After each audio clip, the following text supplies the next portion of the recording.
ఇది నవనారసింహ క్షేత్రాలలో ప్రధానమైన క్షేత్రం. మల్లూరులోని శ్రీ హేమాచల లక్ష్మీ నృసింహ క్షేత్రం. రామాయణ కాలం నాటి చరిత్ర కలిగిన ఈ స్వామి శరీరం మానవ శరీరంలా మెత్తగా ఉంటుంది. 2వ శతాబ్దపు రాజుల ద్వారా ఆలయ నిర్మాణం జరిగింది. గుట్టను తవ్వి స్వామిని బయటికి తీసే క్రమంలో స్వామి నాభి ప్రాంతానికి గాయమైంది. ఆ గాయం నుంచి నిరంతరం ద్రవం బయటకు వస్తుంది. ఆ గాయానికి పసుపు చందనం ఆచ్ఛాదనగా పెడతారు. స్వామి నాభి నుంచి వచ్చిన ద్రవంతో తడిసిన ఆ పసుపు చందనపు ముద్దని భక్తులకి ప్రసాదంగా ఇస్తారు. అయితే అందరికీ కాదు, ఎవరైతే సంతానలేమి సమస్యలతో, అనారోగ్యపు సమస్యలతో ఉంటారో వారికి మాత్రమే. ప్రత్యేకంగా గోత్రనామాలతో పూజ చేసి మంత్రదీక్షతో పాటు ప్రసాదాన్ని ఇచ్చి అది వినియోగించే విధానాన్ని దీక్షగా ఇస్తారు. ఈ క్షేత్రానికి రక్షగా స్వామి హనుమ ఉంటారు. గరుడాల్వార్ గారితో కలిసి గరుడ ఆంజనేయ స్వామిగా పూజలు అందుకుంటారు.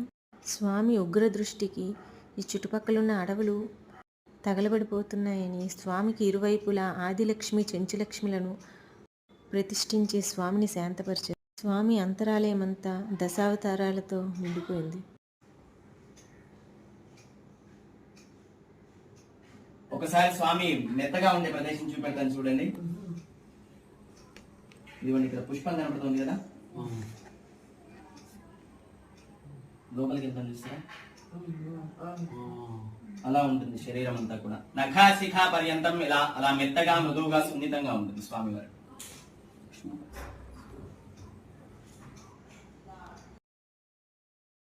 ఈ ఆలయ ప్రాంగణంలో లక్ష్మీనారాయణులు, నవగ్రహ మండపం, హోమగుండం, స్వామివారి కోనేరు ఉన్నాయి. ఆలయానికి వెళ్ళే దారిలో ఎడమవైపున చింతామణి జలపాతం ఉంది. ఇది 365 రోజులు నీటితో ఉంటుంది. ఇక్కడ ఉన్న స్వామిని జలాంజనేయ స్వామి అంటారు. ఈ నీరు ఎన్నో ఔషధ గుణాలతో ఉంటుంది. ఈ నీటిని తాగడం ద్వారా, స్వామివారి నాభిప్రసాదాన్ని స్వీకరించడం ద్వారా ఎన్నో అంతుపట్టని రోగాలను కూడా నయం చేసుకోవచ్చని. అమ్మవారు ఈ క్షేత్రానికి క్షేత్రపాలిక. ఇక్కడ బలులు కూడా ఇస్తారంట.